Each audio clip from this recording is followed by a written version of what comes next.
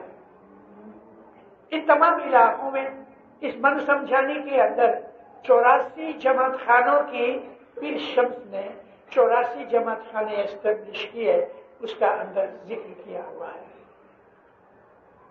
شمس ماں باپ گھومتے گھومتے چلے گئے راجپوتانہ کے اندر۔ راجپوتانہ ریگستان ہے، نہر دریا ایک دو ہیں سوکھے ہوئے، تو وہاں شمس ماں باپ نے سنا کہ لوگ اکٹھا کرا رہے ہیں لوگوں کو کہ چلو بھائی گنگا کے تیرتھ پہ جانا ہے، چلو جس کو یہ تیرتھ کرنا ہے۔ شمس نے ان لوگوں کو وہاں گنگا بہتی کی، وہاں گنگا کو بہا دیا ریگستان میں، اور پھر وہ پکار کرنے لگے کہ آؤ بھی راتوسا نہاونا، آؤ آؤ غسل کرو اور اپنے بدن کو پاک کرو۔ تو شمس نے پھر یہ بھی کہا کہ یاد رکھو یہ پانی کے نہانے سے کچھ پاکیزگی نہیں ہے، گرو کے فرمان پہ، مرشد کے حکم پہ عمل کرو، راہو راہ چلو، پیر پوچھی نے راہ چلو، تم اپنی زندگی کے راستے پہ چلو، لیکن جس طرح تمہارا مرشد تمہیں چلاتا ہے اس طرح چلو، اجڑ پگ نہیں پاگنا، اس راستے پہ مت جاؤ کہ جو راستہ اجاڑ ہے۔ ہمارا یہ جو مذہب ہے پرانے زمانے میں چھپا رہا، اس لیے بہت نکتہ چین پیدا نہ ہوئے۔ امام سلطان محمد شاہ دتار کے زمانے میں اسماعیلی مذہب اوپن ہونا شروع ہوا۔ ہمارے ہاں ریکریشن کلب تھی کہ جو مشنریوں کی سنستھا تھی، یعنی انسٹیٹیوٹ تھی، اس میں سکھایا بھی جاتا تھا۔ میرے مولا کا کرم ہے کہ آج بھی میں جیتا ہوں، میں ریکریشن کلب کا لاسٹ مشنری ہوں ابھی، اس کے بعد ایسوسیشن بن گئی، پھر طریقہ بورڈ ہو گیا۔ اس زمانے کے اندر جو مشنریز تھے، ایک زمانے میں 68 مشنریز تھے، کسی کالج میں جا کے پڑھے نہیں تھے۔ اس وقت میں اکیلا تھا کہ جو کالج میں پڑھا ہوا تھا، اور وہ لوگ مجھے پیار کرتے تھے، مگر یاد کرتا ہوں تو ان بزرگوں کو جو علم تھا اس علم کا میرے پاس 1% بھی نہیں۔ یہ لوگ کالج میں نہیں گئے تھے، یونیورسٹیوں میں نہیں گئے تھے، مگر آج جو کچھ بھی میں جانتا ہوں ان لوگوں کی میرے اوپر مہربانیاں رہی، میں نے سب کے پاس ملتا رہا، مگر ان کا علم دیکھ کے میں آج ان سب کو سلام کرتا ہوں۔ پیروں کے جو باتیں تھی، پیروں کے جو گنان تھے، ان میں چھپے ہوئے جو راز تھے، یہ گریٹ مشنریز بتایا کرتے تھے۔ ان کی زندگیاں سفر میں نکلتی تھی. میں خود الحمدللہ میرے مولا کا کرم ہے کہ پاؤں سے بھی سفر کیا ہے, گھوڑے کی پیٹھ پہ بھی کیا ہے, اونٹ کی پیٹھ کے اوپر بھی کیا ہے, بیل گاڑی میں کیا ہے. ایک چھوٹی سی ندی تھی مگر بڑی تیز تھی, تو میرے لیے بھینس لے آئے, تو بھینس کے اوپر بٹھا کے مجھے ندی پار کرائی گئی. مگر میرے جو یہ بزرگ مشنریز تھے, انہوں نے بڑے بڑے دکھ اٹھائے سفر کرنے میں. امام کی ڈیوٹی دینے کے لیے ان لوگوں نے بڑے بڑے دکھ اٹھائے. حالانکہ جماعتوں نے ان کا بہت عزت مان اور خیال کیا, مگر پھر بھی ان بزرگوں نے 60 60 70 70 اور 80 برس کی عمر کے اندر بھی انہوں نے مستحضریہ کی اور مولا کے گھر کی خدمت کی اور مذہب کا پھیلاؤ کیا. امام کا حکم تھا کہ یہ لوگ ہر 5 مہینے کے بعد 1 مہینے کی چھٹی منائیں اور اپنی فیملی کے ساتھ رہے. اور اس زمانے کے اندر یہ مشنری جب بھی گھر آتے تھے تو آدھے تو مرے ہوئے ہوتے تھے. ان لوگوں کی محنت کی وجہ سے گھر آتے رہتے تھے, ہر روز ریکریشن کلب میں آتے تھے. یہاں پھر گفتگو ہوتی تھی, مذہبی باتیں ہوتی تھی, روحانی باتیں ہوتی تھی, اپنے ایکسپیرینس کہے جاتے تھے. اور ان بزرگوں کے اندر روحانیت تھی, عبادت کرنے والے تھے. پھر جو 1 مہینہ رہتے تھے تو پڑھا کرتے تھے, مل کے بیٹھ کے ڈیبیٹ کرتے تھے, بحث کیا کرتے تھے. ان لوگوں نے ایسی بہت سی چیزیں جو مذہب کے اندر جو تھیں وہ سکھائیں. کیا ہوتا تھا, ہفتے میں ابھی گھر کے اندر بمبئی میں آ جائیں تو 10-15 کبھی زیادہ کبھی کم مشنریز لیو پہ ہوتے تھے, تو ویک میں 1 واز ہوتی تھی, کبھی ان کی یا 2 ہو جائیں. ہمارے ہاں ایک وائس پریسیڈنٹ تھے, میں ان کا نام نہیں لیتا, ان کو مشنری ذرا پسند نہیں تھے, ایمان تو پہلے سے کمزور تھا. تو ایک دفعہ مشنریوں کی مہمانی تھی, بزرگ بیٹھے تھے, تو یہ بھائی صاحب ہمارے وائس پریسیڈنٹ تھے. گلو تمہیں کچھ کہنا ہے؟ خدا بند, یہ مشنری لوگ مفت کی کھچڑی کھاتے ہیں. اچھا, سب ہنسنے لگے. کیا کھچڑی کھاتے ہیں؟ کہتے خدا بند آدھا گھنٹہ واز کرتے ہیں ویک میں اور باقی گھومتے ہیں, مزے کرتے ہیں, مگر وہ 5 مہینے دکھ اٹھائے اس کا اس نے کوئی ذکر نہیں کیا. مولانا سلطان احمد شاہ فرمایا, گلو کسی کو میں یہ کھیسے سے دیتا ہوں روزی, کسی کو میں یہ کھیسے سے دیتا ہوں. مشنری میری آنکھیں ہیں. جس طرح بدن میں پاؤں میں بھی اگر درد ہو تو آنکھیں روتی ہیں, جماعت میرا بدن ہے. سلطان شاہ کے فرمان میں جماعت میرا بدن ہے. بدن میں یعنی جماعت میں کہیں بھی کوئی نقصان تکلیف ہوتی ہے تو میرے مشنری دکھی ہوتے ہیں. گلو صاحب نے ایسا ہاتھ مٹھی بند کر کے فرمایا, دیکھو گلو ہمارا مذہب جو تھا وہ چھپا ہوا تھا, مٹھی بند تھی. مشنریوں نے میرا مذہب کو اوپن کیا, ظاہر کیا, روشن کیا. یہ بات مجھے کہنے کی ضرورت یہ پڑی کہ آج سے 100 برس پہلے اسماعیلی مذہب حقیقت میں ایسا چھپا ہوا تھا, لیکن آج ساری دنیا میں ظاہر ہو گیا. اگرچہ بعض دفعہ ہمارے اوپر اٹیک ہوئے ہیں, مگر پھر بھی مشنریوں نے اس کا سامنا کیا ہے. میں 2-3 دن پہلے بمبئی میں ایک جگہ واز کرتے کرتے اس چیز کا تھوڑا سا ذکر بھی کیا تھا کہ جب بھی پنجاب کے اندر سے 1 لاکھ اسماعیلی گپتی پنجاب میں تھے پیر شمس کے زمانے سے, اور حضرت امام کو ہر زمانے کے اندر مانتے چلے آئے, امام قاسم شاہ سے لے کے مولانا سلطان محمد شاہ تارک اور ابھی مولانا حضرت امام کو مانتے ہیں. لیکن 1914 میں مولانا سلطان محمد شاہ نے جنوری کی 20 تاریخ کو 8 آدمی پنجاب میں سے بلائے اور حکم کیا کہ رات کو 12 بجے آنا. رات کو 12 بجے ان 8 گپتیوں کو امام نے بلایا, بہت سی باتیں کی. دعا سیکھ دی کہ تم کی شمس کے زمانے سے میرے مرید ہو، مجھے ادھر ہو، یعنی میں تمہیں پیار کرتا ہوں، ابھی وقت آیا ہے کہ تم ظاہر ہو جاؤ، کھلے ہو جاؤ، یعنی مسلمان ظاہر میں بن جاؤ۔ اور دیکھو پنجاب میں سنیوں کا زور ہے، تو تم جب یہ بچہ پیدا ہوئے تو سنی کو بلا کے اس کا اذان دلاؤ، ختنہ کراؤ تو سنی ملا کو بلا کے ختنہ کراؤ، نکاح ہوئے تو سنی ملا کو بلا کے نکاح کراؤ، گزر جاوے تو سنی ملا کو بلا کے میت کی تمام جتنے بھی اصول ہیں ان کے اوپر عمل کرو۔ اس طرح امام نے بہت سی انسٹرکشن دی۔ رات کے 2 بج گئے، مولا فرمایا اچھا ابھی تم جاؤ، مگر پونا اسٹیشن کے سامنے وہاں ایرانی کی ریسٹورنٹ ہے، 24 گھنٹے کھلی رہتی ہے، وہاں تم سب 8 جنے جاؤ اور گائے کا گوشت کھاؤ۔ ان میں 8 میں ایک میرے ابا تھے۔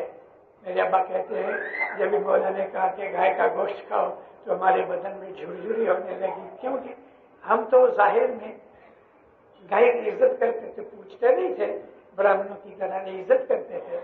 اب گائے کا گوشت کھانے کے لیے لیکن سب نے کھایا، حکم پیر پوچھی نے راہ چلو، سب نے گائے کا گوشت کھایا۔ ایک دن میں 40,000 اسماعیلیوں نے اپنے آپ کو ظاہر کیا پنجاب میں، اور اس کی اشارہ میمورز آف آغا خان کے اندر امام نے کیا ہے کہ پنجاب میں میرے ایک اشارے سے 40,000 آدمی ایک دن مسلمان ہوئے۔ ہم لوگ ظاہر ہو گئے، لیکن 40,000 لاکھ میں سے قریب لاکھ 40% ظاہر ہوئے، 60% ہندو رہ گئے، وہ ظاہر نہ ہوئے، اور آہستہ آہستہ بھی بہت گھٹ گئے ہیں، کیونکہ یہ 1914 اور دیکھو 85 برس کی بات ہے۔ یہ ابھی بھی پنجاب میں کچھ گپتی ہیں، دلی کے ارد گرد بھی ہیں، لیکن ابھی تھوڑے ہو گئے۔ میں نے یہ گنان بول کے جو سمجھانا چاہا تھا وہ یہ تھا کہ اسماعیلی طریقہ جو ہے آج بھی بہت سی جگہوں کے اوپر اسماعیلی طریقہ چھپا ہوا ہے۔ میرے مولا کا فضل ہے کہ بہت سی چیزیں مجھے پرسنلی معلوم ہیں۔ اگر میں آپ کو یہ کہوں کہ فرانس کے اندر گپتی ہے فرینچ وائٹ مین، تو آپ کو تعجب ہوگا۔ فرانس میں گپتی ہیں، یورپ میں بہت سی جگہوں کے اوپر یورپین گپتی ہیں، افریقہ کے اندر گپتی ہیں۔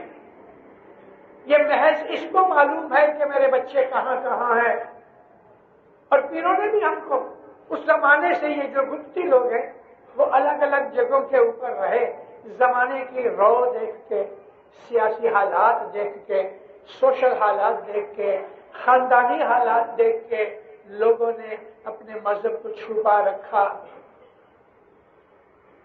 چارے چارے جگ ماں جیوڑا تمہارا کے تھانے وسنتا اے جی۔ چارے یگ میں، ہر زمانے میں امام کی جوت نور کو ماننے والے ظاہر بھی رہے، چھپے ہوئے بھی رہے۔ اللہ میرے آج بھی ظاہر بھی ہیں، چھپے ہوئے بھی ہیں۔ کئی لوگ اس بات کے اوپر نکتہ چینی کرتے ہیں، ارے عام آدمی کرے تو ٹھیک، لیکن جب ہمارے پڑھے لکھے، ہمارے جب اسکالرز یہ اشارہ کرتے ہیں کہ مولانا سلطان محمد شاہ نے فرمایا 20 ملین میرے مرید مجھے مانتے ہیں اور میری رگوں میں رسول اللہ کا دوڑتا ہوا خون مانتے ہیں، تو ذرا بوئیں چڑھاتے ہیں۔ آج تو اس سے بھی زیادہ ہے۔ ہماری بستی کوئی کہتا ہے 10 ملین ہے، کوئی کہتا ہے 15 ملین ہے، کوئی کہتا ہے 20 ملین ہے، کوئی کہتا ہے 25 ملین ہے۔ امام نے 1934 میں 20 ملین کی فگر دی، تو کیا ہماری بستی گھٹ گئی کہ بڑھ گئی؟ میں کہتا ہوں بڑھ گئی۔ ظاہر میں کدا شاید آپ کو معلوم نہ ہوئے، لیکن چھپے ہوئے ایسے بہت سے ہیں۔ زنزبار میں دھنی سلامت آئے مولانا حاضر امام 1960 کا ذکر کرتا، مولانا زنزبار کے مولا اترے، اوپر چلے گئے۔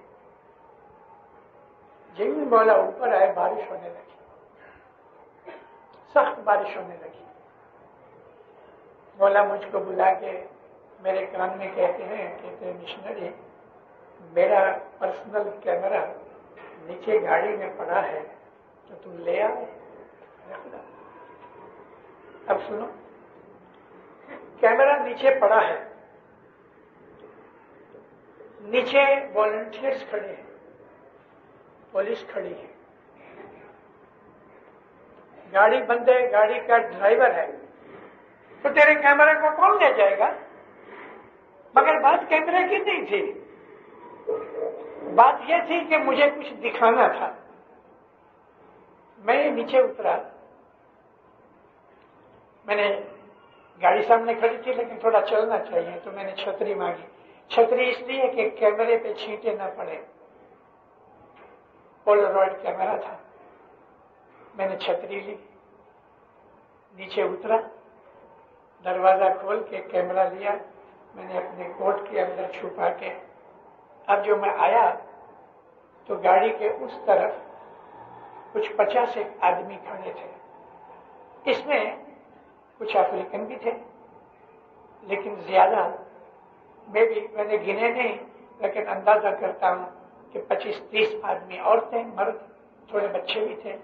بارش ہو رہی ہے، بھیگ رہے ہیں، اوپر کوئی چھت نہیں، تو میں نے ان کو ایسا اشارہ کیا تو ہاتھ جوڑ کے کھڑے رہے۔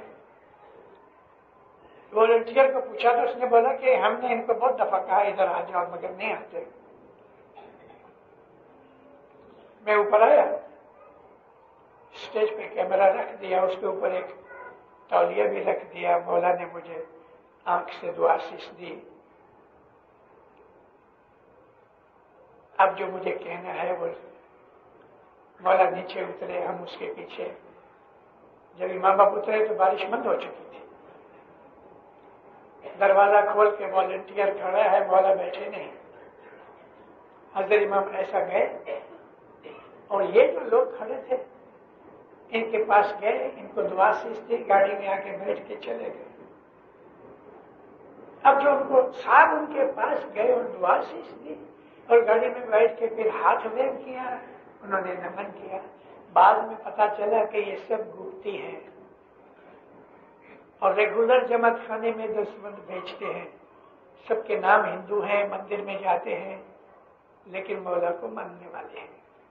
آج بھی دنیا میں لاکھوں گپتی ہیں۔ گپتی کو، جب ہم گپتی کا نام سنتے ہیں تو ہم کو ہندو نظر آتے ہیں، کیونکہ ہندوؤں میں گپتی بہت ہے، اور پیشمس کے زمانے سے ہم لوگ گپتی چلے آئے، اس میں کوئی شک نہیں۔ لیکن دینداروں، آج گپتی کا مطلب یہ نہیں کہ ہندو ہی گپتی ہے، ہندوستان میں آج بھی بہت گپتی ہے۔ میں ان کی فگر بھی دینا نہیں چاہتا، میں ظاہر بھی کرنا نہیں چاہتا، کیونکہ وہ گپتی ہیں۔ افریقہ میں گپتی ہے، یورپ میں گپتی ہے، کہاں کہاں گپتی ہے۔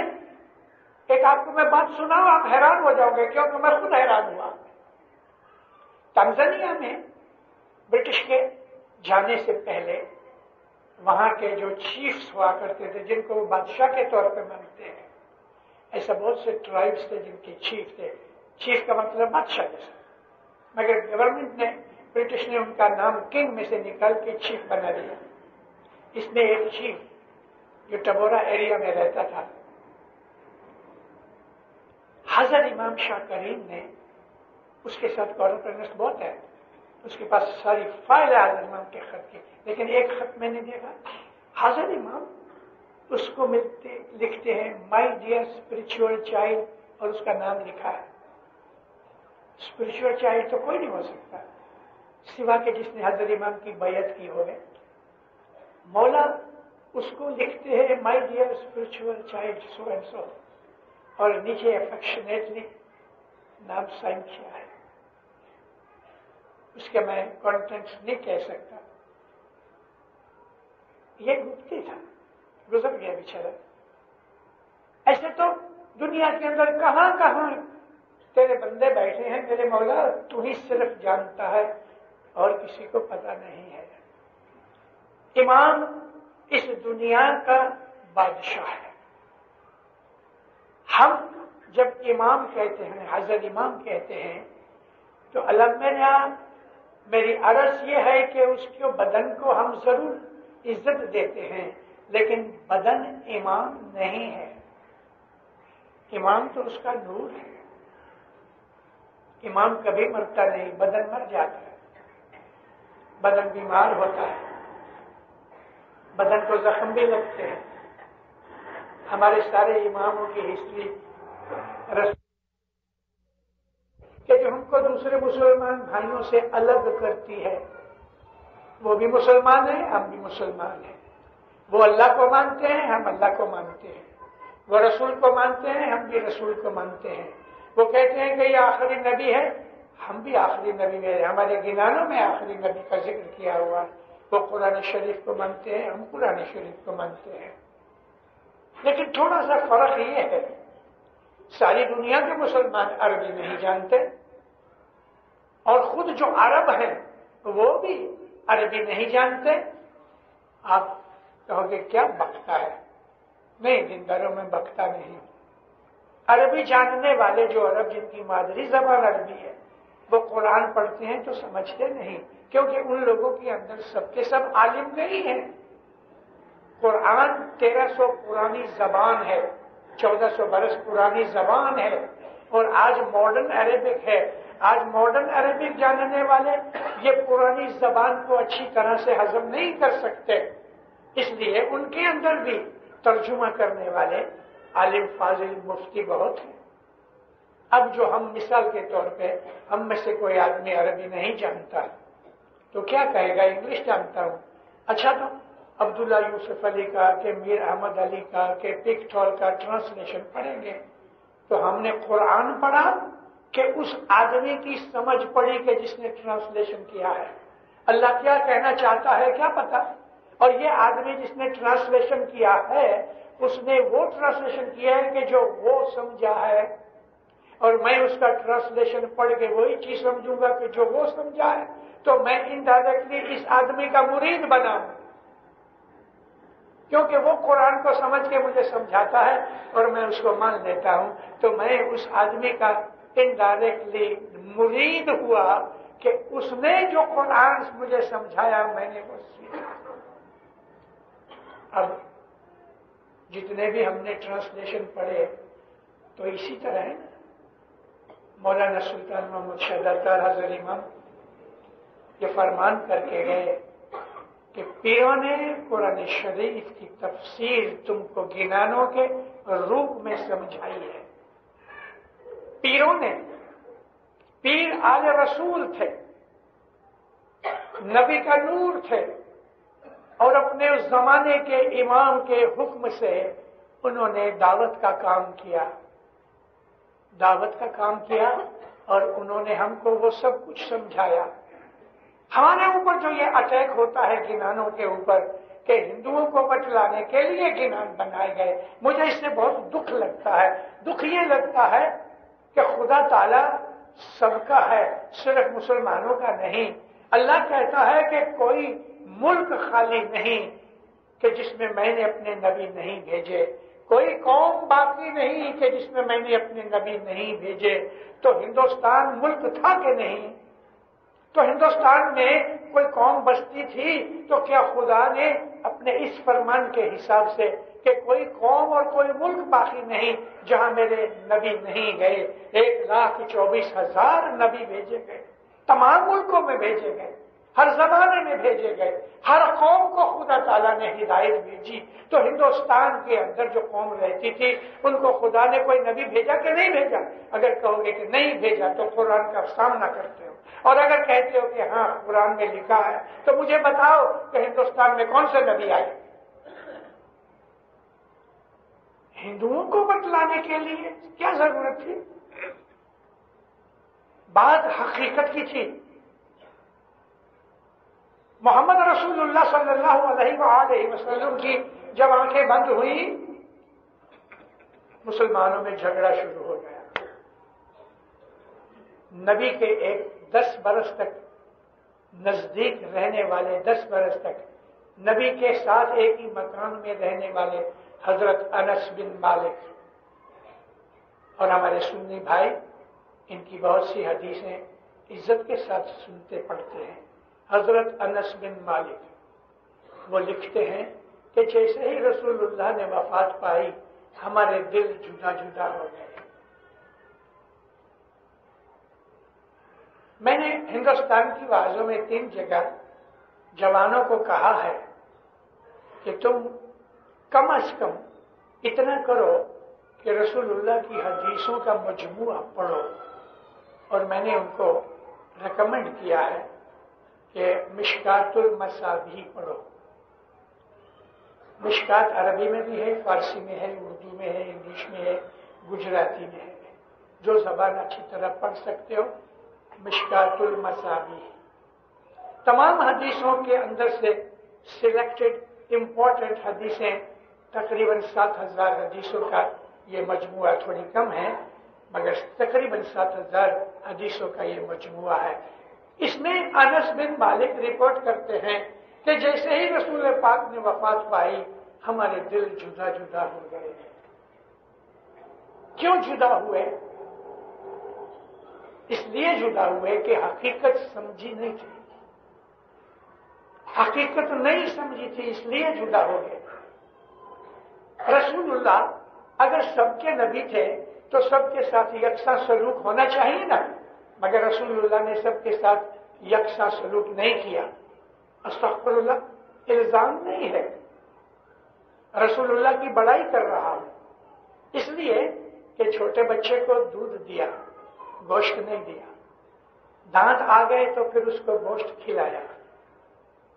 اس طرح سے رسول پاک نے عام لوگوں کو جو کہنا تھا وہ کہا. لیکن کچھ ایسے لوگ تھے حضرت وہ غفاری جیسے ابو ذر غفاری، علی نبی کے عاشق تھے، گھر بار چھوڑ کے نبی کی خدمت میں آ گئے. ایک دن نبی پاک بیٹھے تھے، ملنے والے سب چلے گئے تو حضرت ابو ذر غفاری نزدیک آئے، سلام کیا. نبی بھی اس کو دیکھ کے مسکرائے. نبی اس کو بہت پیار کرتے تھے اور علی بھی پیار کرتے تھے اور وہ بھی علی نبی کا عاشق تھا. جب یہ سب چلے گئے تو کہتے یا نبی یہ نماز کے علاوہ بھی کچھ ہے؟ نماز کے علاوہ بھی کچھ ہے؟ نبی مسکرا کے کہنے لگے ہاں. تو یا نبی مجھے بتاؤ نا. تو نبی نے اس کو کچھ بتایا. اے مومنو، میرے پاس 40 آدمیوں کے نام ہیں، 40 اصحاب کے، جس کے اندر یہ ابو ذر غفاری بھی شامل ہیں. حضرت فارسی موجود ہیں، سلیمان فارسی، کہ ان 40 آدمیوں کا ایک ایسی گروپ یا مجلس یا جماعت کہہ دو تھی کہ جس کے اندر دروازے بند کر کے نبی ان کے اندر بیٹھ کے عشق و محبت کی، طریقت و معرفت کی باتیں کیا کرتے تھے. ان میں سے بہت سی چیزیں ہمارے جلال الدین رومی نے اپنی مثنوی میں ذکر کیے ہیں. بہت سی چیزوں کا پتہ نہیں لگا. آپ میں سے وہ لوگ جو پڑھے لکھے ہیں ان کو یہ معلوم ہوگا کہ حدیثوں کے مجموعے میں ایک ایسا بھی مجموعہ ہے کہ جن کے لیے ہم اس کو قرآن کا درجہ دیتے ہیں. وہ حدیثیں عام حدیثوں سے الگ ہیں کہ جن کو قرآن کا درجہ دیا جاتا ہے. احادیث قدسیہ کہ جن کے اندر خدا تعالی نبی کو بات کرتا ہے اور نبی کہتے ہیں مجھے خدا نے یہ کہا، مگر یہ کہا قرآن میں نہیں ہے. تو یہ کہا خدا نے رسول کو فرمان کیا اور قرآن جو ہے وہ بھی فرمان ہے اس کا. تو یہ احادیث قدسیات قرآن میں شامل نہیں.